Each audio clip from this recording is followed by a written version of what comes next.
a seafood warehouse, and I packed the orders for the restaurants and grocery stores, and I drove a route. So I got into real estate at 21 years old and sold real estate, did the whole prospecting, door knocking thing, evolved into leadership, and really, really loved it. And really felt that leadership was about being in the trenches with people, not telling people what to do, but guiding and facilitating growth and modeling. And then I was just really fortunate as I evolved through my career to have a desire to learn, a desire to grow, a desire to contribute. And I think when you do that, really good people show up in your life, to support that. It's a purpose that's aligned with goodness.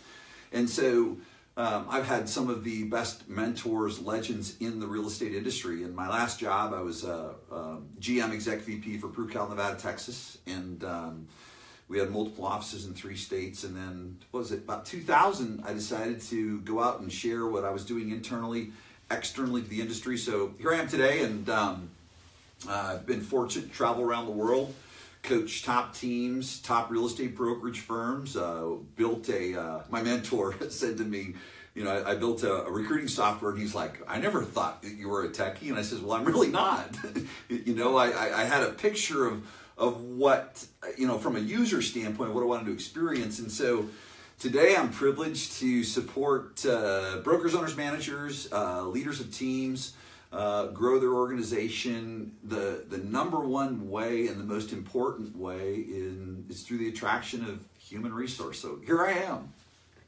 And that what you do, like I was mentioning before you hopped on, is that recruiting, and like this group is all about referrals and things like that, and providing value to agents. But I think recruiting and referrals are two of the areas that our industry has really kind of lacked in regards to putting in any, nobody teaches you how to give and receive referrals efficiently. There is no standard, just like recruiting. There's no real standard, and I think what you do is kind of bring some kind of method to the madness. Well, it's interesting. I was just working on some projects, and we talk about it. It's what I always want to give credit to some of my coaches, and what Ryan Levesque talks about. He's the founder of the Ask Method, and he talks about the importance of growing something is having a methodology and a technology, and bridging those two together. And so, I had a methodology from trial and error. I tried a bunch of different things and then discovered what really worked for me. And then, through the different pieces, understanding that email's important, a website's important, and then saying, wait a minute, we've got all these parts to a Ferrari for recruiting that are on the garage floor. Let's put them together. And so we've been able to really do that in a systematic way. And it's fun. It's there's a lot of training out there, and a lot of people bring a lot of good things forward. But we've just found that through our methodology and technology, it works really, really well. And how would you say that recruiting, because you've been in it for a while, not calling you old or anything. But I am 51, man. But you've been in it for a while. How would you say recruiting has changed in general in our industry? Well, I think that what's happened is it's the same but different, and what I mean is the foundational principles are the same. The tools that you use are different. The places and spaces that you need to be are different. I would say more so than ever, though, the one change has been, there was a time where you could get away with the feature dump. Our model is this, or we do that. And, although it wasn't the most productive way to do it, it worked. Today, in the information overload age, it is, that's not going to it's just not going to work. I mean, an agent can literally get all the training that they desire, online, from, free webinars to seminars and all those type of things. I think today, there was a time where, it's always about leadership, but I think today it's more about leadership than it's ever been. And some may say to me, well, it was always about leadership. No. I found that leaders could, it's the evolution of the teams.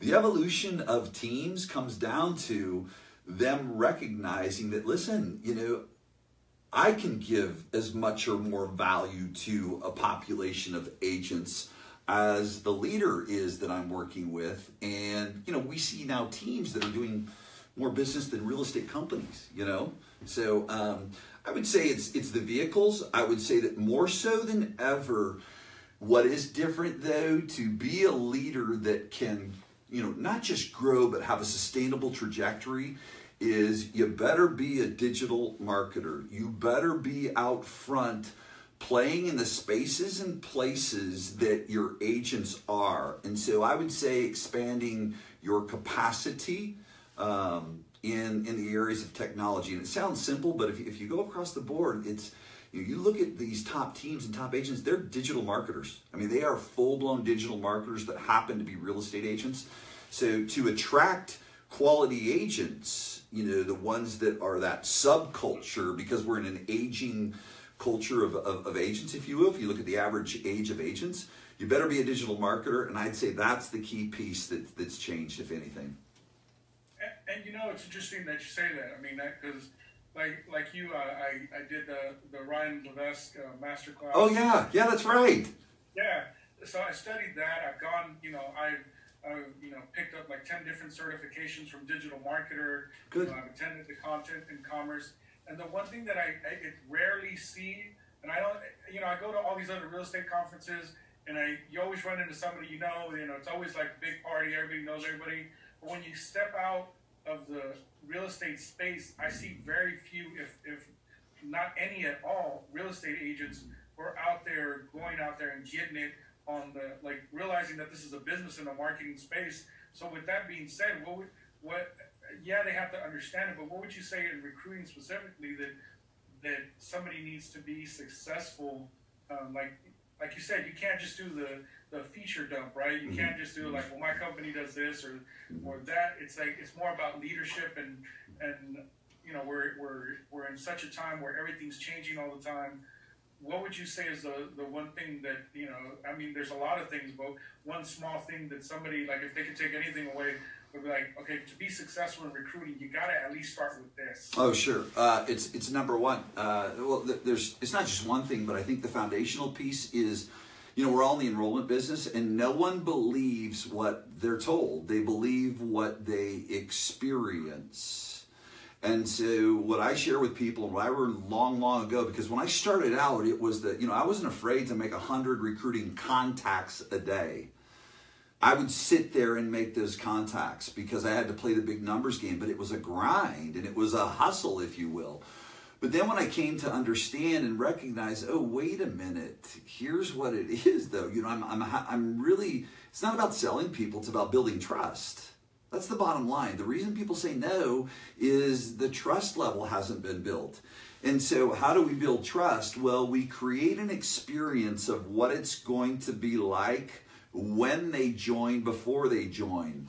We coach, train, and lead the competitors' agents better than their current leader is, because the highest form of human persuasion, the number one way to get a human being to make a choice to change, is through self-discovery. Yet you look at what's being trained, feature dump, and we're so great, and we're so this, and we're so that, and you know what you're doing? You're saying the wrong things to the right people and the right things to the wrong people. And so that's the key piece. Stop fighting human nature. Stop fighting the fact that people don't believe what they're told. They believe what they experience. And, go out and share with people, I need you to experience what it's going to be like when you join, before you join. So that's the foundation. That's the principle that can create really, really good growth. It's not money based, because the next piece to it is this. And, people will debate it. I'll debate it with anyone, but I've got the number one comeback on it. And I guess, I don't know if the truth is a comeback, but people think it's about a split or a fee or a revenue share or a profit share, or, you get 6 postcards on a crescent moon and a low tide. It's all baloney. It's all baloney. And here's what it comes down to.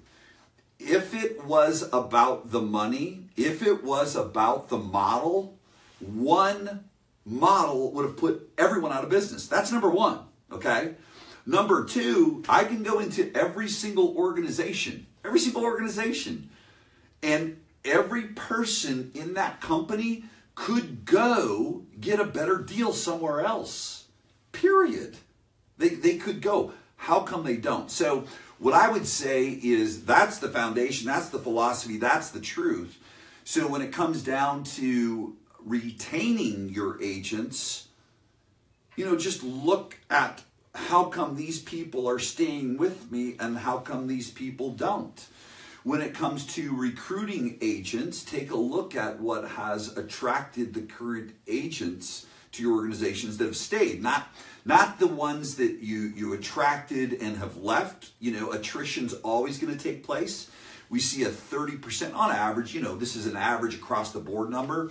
We see about a 30% attrition rate with large organizations, typically a 10 to 15% attrition rate with teams. If you want to say, what's acceptable, when we start getting to numbers above that, then there's some things that we really need to take a peek at.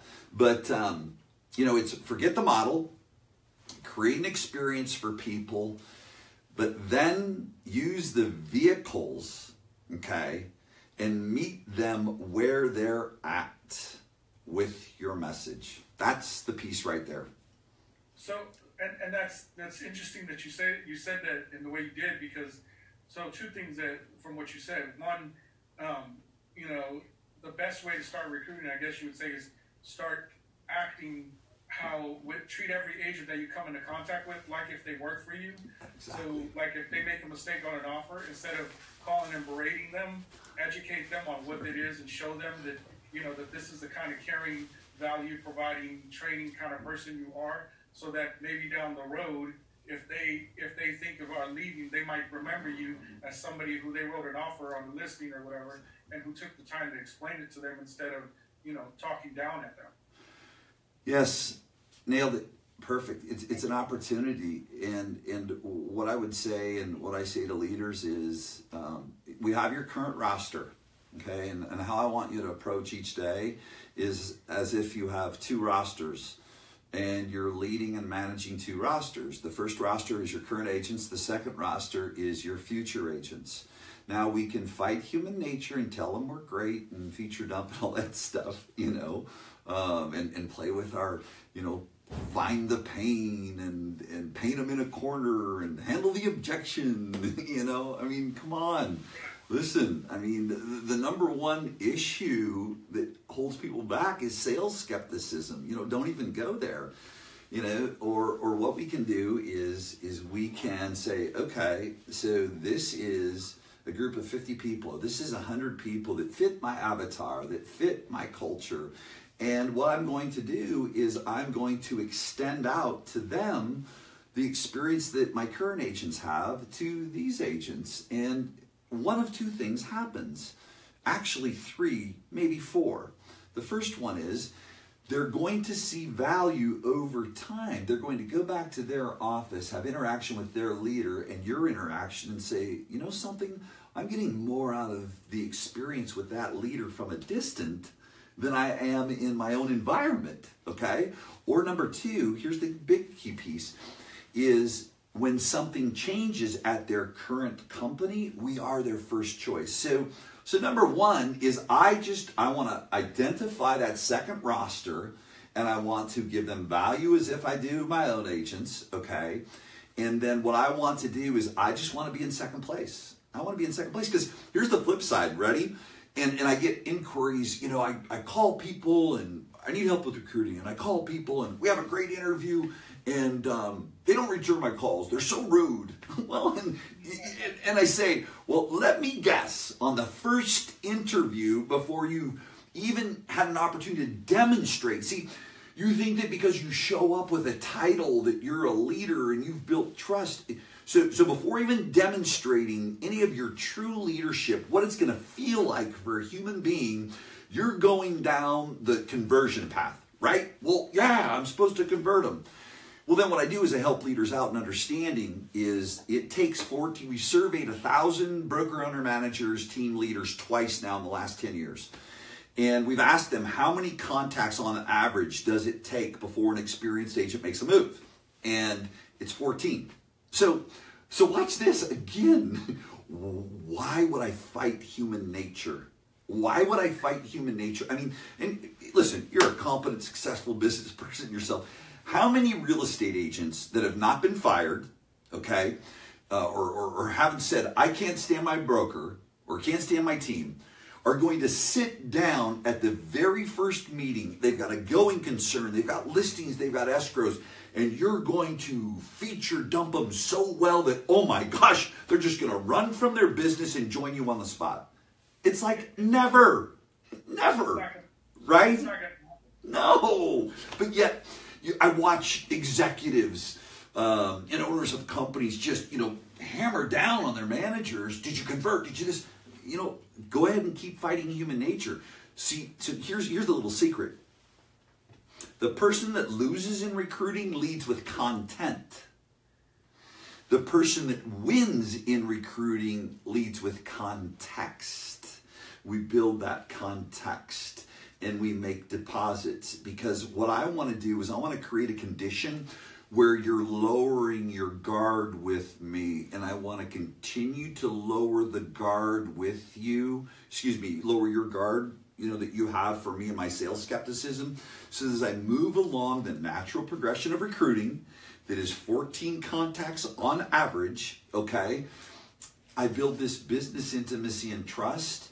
And as you consume more of a business building tip, if you consume more of a video that I send to you, or an email or a webinar, what's happening is I have you making a series of micro commitments, so that then when we move along the path, the next logical step is for you to join me. And we see it happen time and again.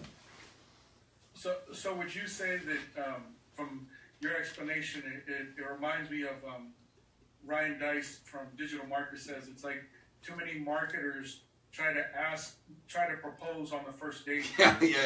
You've seen that meme that he uses? Yeah. Isn't it great? Yeah. Right. We run in the same circles. It's beautiful. What is it? He's on the first date. Hey, we've been getting along really good for an hour. How many kids are we going to have? That one? Yeah, exactly. Exactly. And the funny part is, I think that when it comes to recruiting, people forget you're trying to sell a salesperson. Yeah, right.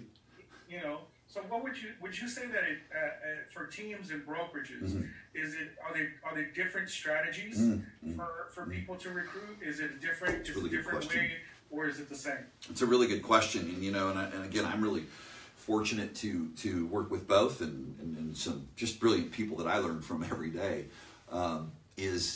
It depends on who I talk to, what they think, because there's some teams that feel that it's tougher and some think it's easier, and the same with broker and manager. Here's my perspective. I think that there is a narrative out there, and it's one of the things when I'm working with a team. And and again, it doesn't matter. I'm not partial to a brand. I'm not partial to a model. I'm not partial to a team. I'm not partial to a broker and a manager. I'm partial to a human being that inspires and impacts a person's life. In doing that, though, in the people that I work with one-on-one, what I look at is coming with the truth. The teams that don't handle, and you know this, the most dangerous objection is the one we don't hear. And so for a team that's, my first response would be, yes, it's tougher for a team to recruit people if they've not handled the narrative, the unspoken narrative of the belief that, but no one on a team makes big money. Well, guess what? I've got teams right now where people are closing 50, 60, 90, 100 transactions, and they're not leaving because that team leader has done two things. That team leader is out in front, highly competent, but also has done that magical piece. these team leaders that have these people that are doing big volume with people that are staying with them, they understand the art of the heart. They understand the art of the heart. So if you're not leading with a messaging that really goes right at the myth that the only person that's going to have big production is a team leader, if you're not handling that up front, if you're not, conveying that in the marketplace, it's tougher. But it's not the truth, okay? So, but if you are a team leader and you are demonstrating that you can grow someone's business, you're demonstrating that someone, there's not a ceiling, okay? Then what's going to happen is, certainly it is going to be easier, especially though too, if you're a leader. See, here's what I know with productive agents. When human beings want to grow and human beings want more, and they sit with, and this has just been my experience with every team that I've dealt with, I mean, their competency level as digital marketers is off the chain. I mean, it just is. That is their zone of genius, is they're out in front from a technology, not talking about it. They're in it. They get it. They're making these strategic moves. Just like, but at the same time too, I don't want to minimize top brokers are doing that too. I mean, I think really the bottom line is today more than ever it comes down to leadership. So if you're a team and you're not letting people know, very openly in your communication that you are expanding, constantly growing people's business, it's tougher as a team. But if you get in front of people and you share with them what you've been able to do with someone here's someone that was here was their challenge, and we had them do this, and here they are here today. Could you see that happening for you? So that's from the team perspective. From the broker, owner, manager perspective, it just comes down to the bottom line of how can you, what I would say is this, how can you take me from where I'm at to where I want to be? And it's escape and arrival. Everything's escape and arrival. I'm here, I want to get there. Can you demonstrate it? I think for a broker owner manager, what's really, really critical is to remember this. Agents don't join or leave a company. They join or leave the competency and the relevancy of the team. Of the leader. They join or leave the competency, the relevancy of the leader. And I see it time and again. The leaders that, would sit there and say, hey, listen, it's easier for me to recruit people than, if I was trying to recruit from a team, are the leaders that I see that are out there. I mean, they're lifetime learners. They're not just, backing up on a brand or backing up on a model. They understand that someone is going to join me, and what I've got to do is continue to grow. So, the overarching answer to you is this: the best leader always wins. I don't care whether you're a team or whether you are a broker, owner, manager. The best leader wins. The person that can create an experience that, you can take me where I haven't been. You can take me where I haven't been. So that's what I see. And that's like, I mean, two things that I pull away from that, like the escape and arrival format. I learned that. I don't know if you got that. If that's something that you learned from somebody else. I learned it for the first time from Frank Kern. Of course, dude. We sit in the same classrooms. Yeah. So, and like when he taught it, it's like this huge light bulb when I was like, crap. I was like, that's like so. And he says it. It's so simple, but it's so. It compensates for everything. And I think, like you said, if you can, as an owner, whether you're a team owner or a broker owner, if you can create the little milestones that show people how you're going to get those milestones, and then within those milestones, create all the little tasks, and then you use those as your drip camp, whatever it may be, but from where they're at to where they need to be. I think that's a huge piece that everybody's missing, and like you said, not based just on a model or a feature or anything like that. I think that's very powerful, and the fact that you said that people are going to want to leave to where they can be, where they haven't been. I guess the best sports analogy you could say is look at LeBron James. He left to go, win a championship or whatever before, because he didn't think he was going to win one, Yeah, and who knows? And who knows how long he stays where he's at? Well, and you know what? Frank's just beautiful and genius, and I've been in masterminds with him for about 3 or 4 years, and done some in-persons and some group ones, and again, give all the attribution to these great teachers, and you know, he's just taking that piece of, you know, escaping a less than desirable situation for a more desirable situation, and that's what we're doing. You know, we're looking for what really, you know, one of the questions that I just got off a coaching call with a team right before our call, and I said, you know, here's the number one question that you want to ask someone. Well, there's 3 of them. There's 3 critical ones. The number one question, though, is what hasn't happened in your personal life? What's one thing that hasn't happened in your personal life that a choice, change, or greater production will do for you at the end of the year? Because what happens then is we get to hear someone and see someone in their vision. We're also taking them out of unconsciously the space of what they've got to worry about today. But what we're also demonstrating is the importance, and this comes into the recruiting process, the importance of letting people know that, you know, real estate is not who you are. It's what you do so you can experience who you are at the highest level. And now, I mean, that's better than any split fee. I mean, if I know that you know, in my interactions with you, if I just believe you're in my foxhole and you're going to ride along with me, and you care about me as a human being, but see, you got to bridge the 2 together. You're going to recruit people all day long, because the heart chooses, the head justifies. And what would be the other 2 questions? You said 3. Oh, sure. Yeah. The number one thing that I want to do, so there's 3, and you know, you can, and it's great. We're going to have fun with this one too. I know you kind of give me a heads up. You know, the personality test. I mean, listen, I've done the Colby, I've done the Strengths Finder, I've done the DISC, I've done, you know, the backwards and forwards.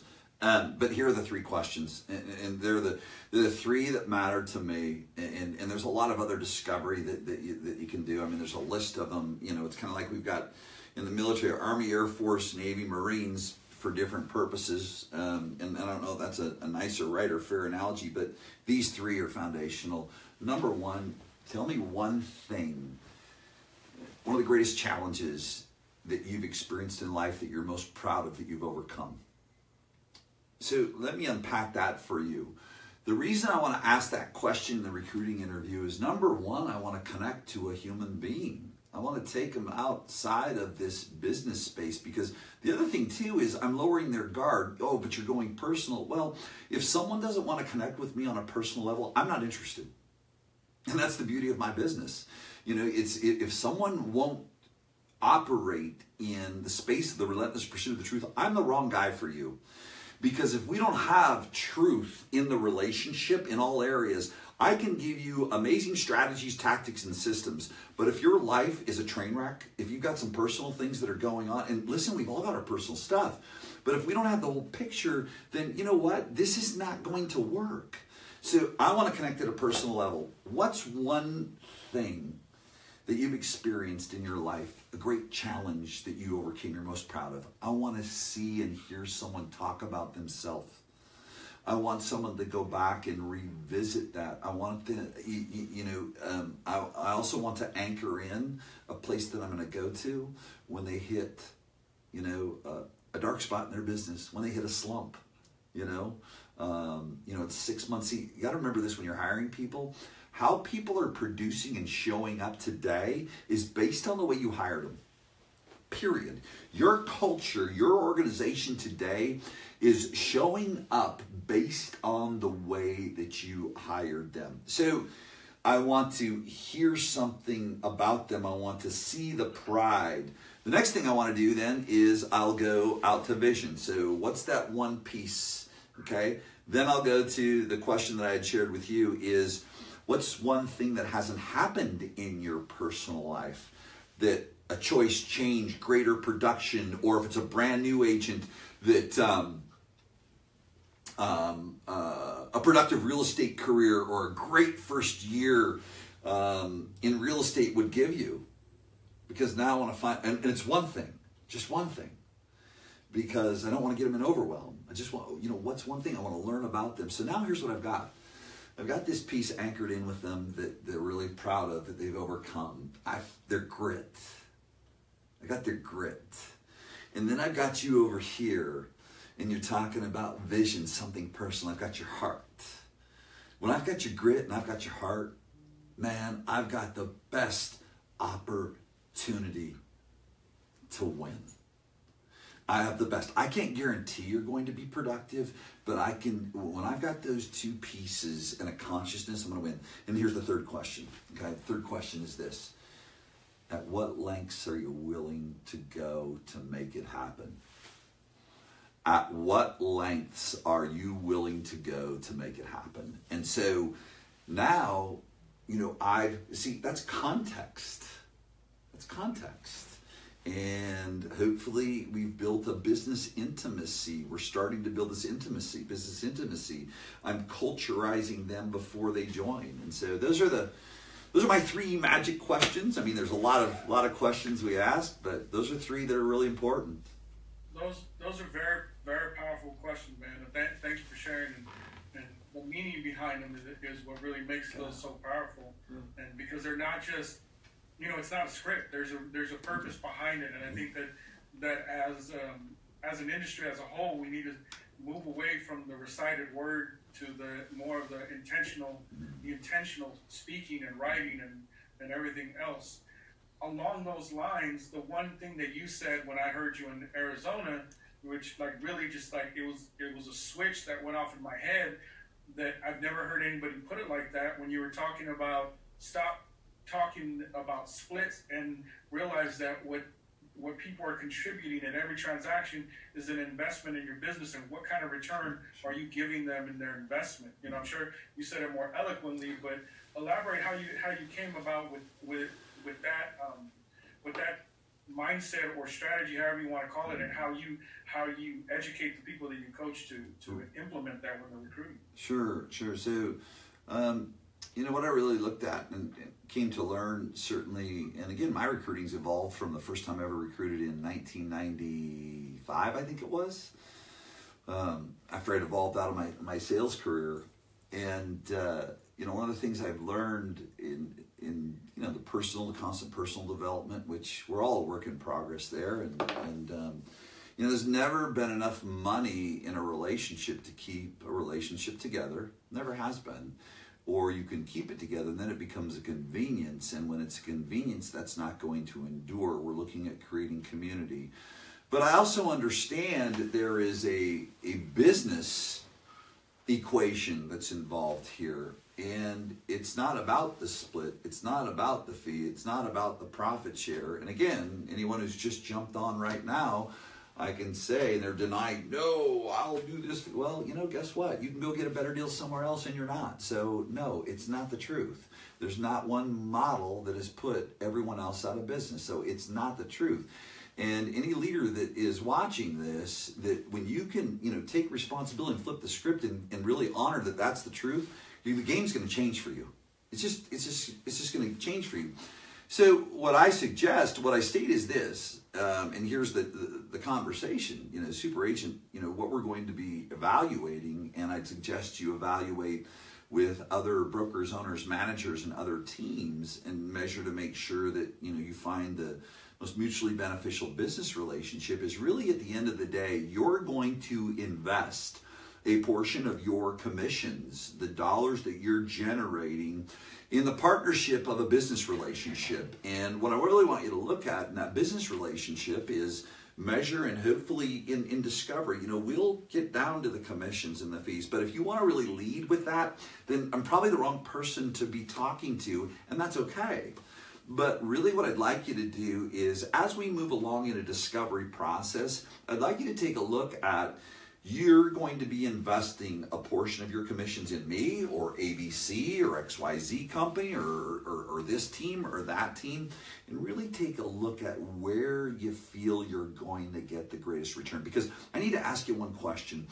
Is the split, the fee, or the profit share, is it knowing that I've got this, I can say I've got this, or is it having a business looking at the whole picture where you are getting the highest return on that investment of both your time and your money. Which one's more important to you? And so that's how we frame it. And the thing is that if you're going to find that stuff out if someone starts hammering you on commissions over the phone, if you're making prospecting calls, done. And again, with all due respect, but don't waste your time there, because it's proven. Again, it's proven. It's about the value in the entire relationship. It just is. And so measure the investment of a portion of your commissions, okay, in a partnership with a leader, company, marketing, etc., and where you're going to get the highest return. That's because when you make price your only differentiating factor, somebody's always going to come, and undercut you. Looking, prime example, nobody thought that anybody could beat Walmart. Well, right. What is Amazon doing? Yeah. What would you say is one thing, or was there one thing at any point in your career that took you to that higher level of like that really got you in your stride, or has it always been kind of like the even keel kind of growth, or was there at one point anything that was one thing that you realized, or a light bulb that went off that like, oh, this is what I need, this is it, this is the magic sauce? Well, I don't know, I don't want to go karaoke on people, but how's that song? Roller coaster.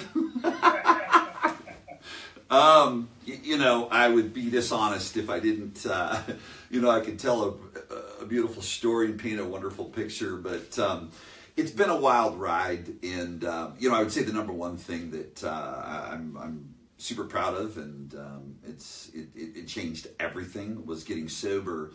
I like to say, it said it was 9 years in July. It's 10 years. It'll be 10 years in July. I'll be sober. That was the big thing. Here's what I would say, and a really good question, and thank you for asking it. It's been a collection of contributors that I've encountered. I've had a desire to grow, a desire to learn. There was a time in my life where I was very, very selfish, and everything that I was doing was purely about me. Today it still is about me, but the about me today is really serving people. And so along the way, though, was, when you have a desire for something, and my desire was leadership, and my desire was to be part of growth, great leaders show up. And so, gosh, I'll go all the way back to, and giving them credit, Mark Stark, who's owner of Berkshire Hathaway in I think they're California, Nevada, Arizona now. I was a branch manager for him in '98. Prior to him, my first real branch management role was Mansell and Associates, a couple brothers out of Salt Lake City that were trusted in me into a startup, and I learned from them. So I'd say Ed Craftshow and Dave Cobo, Lynn Wardley. I mean, these guys are legends in the business, and so it was a combination of that. But here's what I would say too. So I think that people need to know, and yeah, I had my roller coaster of life in things. But the one thing that was constant is I was a constant learner. And that's when I inject in, and I don't want to leave anyone out that impacted me from an operator. I mean, Lynn Wardley, a huge impact. Ed Craftshow, goodness sakes, the Mansells, and anyone else I may have left out. But here's what I did though too. When I went in 1998 into Mark Stark as a branch manager, they were a Better Homes and Gardens brand at that point in time. I had 2 years of management experience in a very, very small organization. I personally, and I watched this happen, I personally dug in my pocket and flew somewhere every other month, or drove to Tahoe for a real estate course or a seminar. I mean, I was feverish about coaching and training and learning. So I think it was a combination of that. I think that things, whether it was, I had the foundation where I was able to receive more, because I think that, we meet people, we meet knowledge when we're ready for it. And so I don't know that I want to say that, at Prucal, Nevada, Texas, for Ed Craftshow and Dave Cobo, that was the pinnacle moment. I think that moment came because of all the experiences that I had and the desire that I had. But I think at that point in time, I really, when you're talking about an organization in multiple states and leading managers, and doing verticals and regional managers, driving recruiting, and, all the things that come in, what's your mortgage capture, what's your title capture, what's your home warranty capture, getting paid on that, having leaders leave you from other states, man, let me tell you something. That was baptism by fire, So I think a long answer to your short question, I'd say this. You will find whatever you want. And that want was a desire to grow, the desire to lead. The right people will show up, but you've got to be a seeker. And you've got to be committed financially and human resource-wise. We have two resources, human resource and financial resources. I mean, you got to dig deep. You got to go for it. I personally still today invest 6 digits in my coaching and mentoring because what I do is a privilege. And with that privilege, there's a responsibility to get better every single day. So it's a combination of just the journey, but having an openness and a desire to grow. Awesome. So tell me about your software and how that plays into what you do, and tell me about your coaching and all that, and I've heard great things about both and how you came about it, and what do you see how is it changing the game for those who are using your strategies? Mm-hmm. Well, I think that the one thing from a coaching perspective is it's somewhat everyone says I'm different.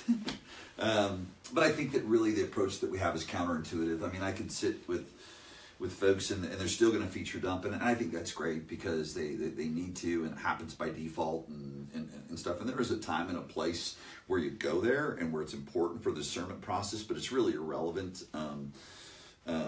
When you build that emotional, psychological bond, that's like almost an afterthought because the human relationship matters.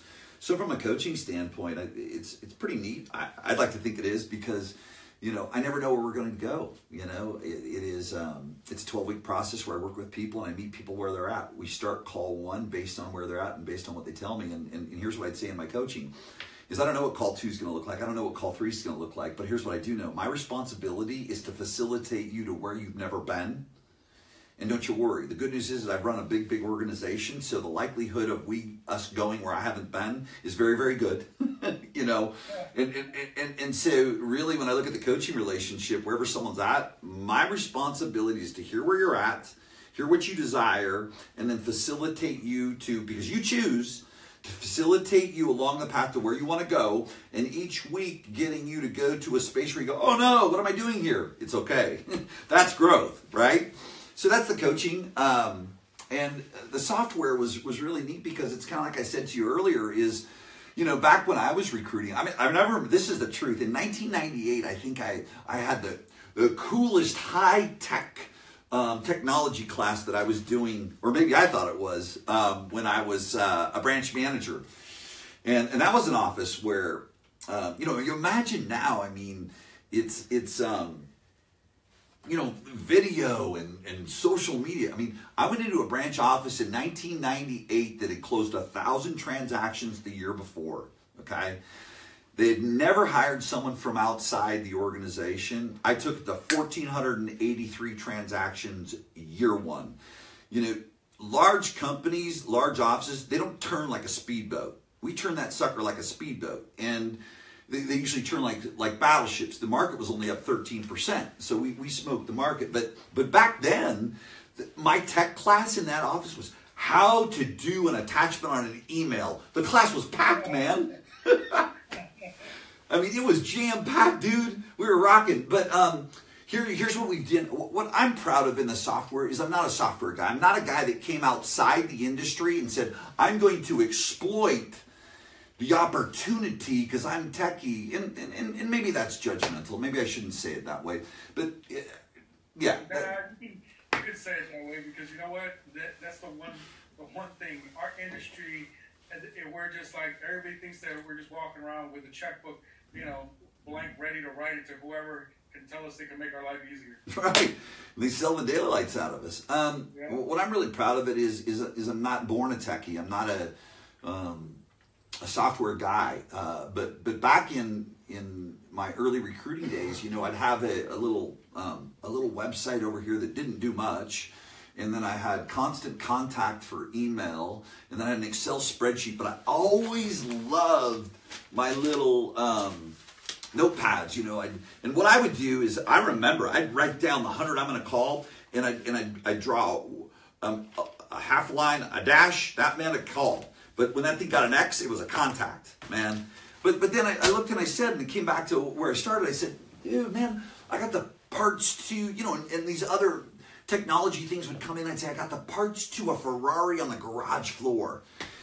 And so back in my, I don't know, randomness, I took the old Post-it note flip charts and Bachelor at the time, and I just started writing out the different moves, because that's what technology is. I mean, if you're going to operate in a CRM or people are going to operate on a, you know, come in on the front end of a website, there's different moves that are made, and what's the next move? And so I wrote out apparently the functional specs for a recruiting platform. But when I say apparently, I had done it for so long, and I knew the next move. And yet I had operated in some other different CRMs that, you know, it was kind of like saying, okay, I'll use this for recruiting, but nothing was recruiting based. And so what was really neat is I was able to take that years of experience, my years of operating in different, you know, email platforms and CRMs and spreadsheets that I would use, and my notepad that I would never abandon. And we were able to put together a beautiful, I found a partner about 9.5, 10 years ago. And we built a complete recruiting technology platform. And so what's really beautiful, fast forwarding, is we've got a front end website, which we've already proven time and again in A/B testing that we deliver to our clients. People stay on a career-based website 4 times longer than they will on a career tab of a company showcase website. Number 2, we've discovered too what really works, the magic mix. 70% of the landing page, the home page of a recruiting website, needs to be all about the agent. So we're talking about lead magnets, like business building tips. But yet you go to, you know, these companies, you say, hey, let me tell you how important I am, and we are, and we've done this. Well, the person you're trying to recruit didn't wake up in the morning looking for a hero. We all woke up today wanting to be the hero. That's our dream. And so when you can take, and I knew this in the recruiting, and so we built websites where we're not the hero. I want you to feel that you can become a hero with us. We're the guide. You're the hero. And so we built websites accordingly, and we've come to discover that 60-40, 70-30, you know, 70-60% is about the agent. It's business building tips. It's an automated business plan, a business assessment, sphere of influence analyzers, all these things. And the rest about the company, training schedules. But then it was fully integrated in with the CRM that we built from the ground up, which we continue to evolve because it's my, you know, I'm not contracting out. It's my staff that builds the software. So that's how that functions. And here's the beautiful thing. Recruiting real estate agents is exactly like lead gen and lead follow-up. It's exactly the same. What have we been able to discover from it? Well, I'm not a techie. I'm not the sharpest tool in the shed. But I think what I'd say is I'm super consistent. Super consistent. And when you're super consistent and you stay in the game long enough with the right intentions, you start to gather data and you start to have experiences. And I believe, I could be wrong, I believe that I have more data than anyone on the planet on how a real estate agent in one place, how a real estate agent responds to a recruiting email. We have since launched 100 million emails from my server to practically every brand, every model, testing subject lines, testing length of copy, testing videos, everything. And so that's what it is. That's what we do. And here's what I'd say, and I hope people really love this. My technology is really good. My software is really good for the person that applies it. My technology is horrible, it's broken, it does not work for the person who doesn't apply it. That's the truth. You know? And that's definitely true. Right? Yeah. you have dumped like so many gems that I'm gonna have to go back over this myself and take some personal notes, and I really appreciate it. But I want to get to the question that we both know we're gonna have fun with, and that's, what do you think the role? Well, what do you think about all these personality tests and all these other things? And I don't care about any brand. I'm not here touting any particular company, real estate company or anything. But all these career things, all these things, how do they come in and play a role in recruiting as well? What do you think about them? How do they play a role, if at all, and should they play a role in recruiting? Because I'll be honest, I took an exam for a company about a week ago, and it was funny because, as you know, or if you remember, I'm blind. So one of the sections is figuring out how to move shapes and put them in order. So I had my assistants take that portion of the test, but what the hell does that have to do with me and how I manage or do anything? Yeah. Well, let me answer that this way. First of all, there's a lot of people that are a lot smarter than both of us, that make a lot more money than both of us. Right. And we sit in masterminds too, that, with folks that, swear by the Kolbe, swear by the DISC, swear by the Strength Finders, swear by the emotional intelligence tests, and more power to them. But I think if we sat in a room, in most cases, let's come back to the real estate industry, and I'll speak to the real estate industry. If someone believes they work, they're right. That's all I can say. Here's my experience. I've had those conversations, and the beauty of it is that, I get to work with so many people that are in our industry that are so much smarter than me. Yet there's this mutual respect that we have, and we challenge each other. And the one thing that I don't know, you probably figured out when you saw me speak in Arizona is that, I'm not afraid to just call it like it is. I mean, I'm not here to be politically correct. I'm here to operate, in my truth. But I'm always going to challenge people, because here's the deal. If they worked so well, then how come someone hasn't written the book on how you will decide who is the right hire and who's going to make it or not? Okay? I mean, so why do it? Well, yeah, but then the pushback I'll get from people, and again, respecting is, but it gives you an idea. It gives you an idea what? Here's the gig. Ready? I never used them, and so I don't believe in them. And the person that uses them, they would say, well, you're wrong. Well, here's what I know. I've got a pretty good resume, okay, of results that are, very good. And people I work with that get really big results, and I've never touched them, because you want to know what? At the end of the day, so my opinion, I'm not for them. I don't believe in them. I don't think you need them. My opinion's right here, baby. And I want to know, are you committed? Are you passionate? At what lengths are you willing to go? What challenges have you faced?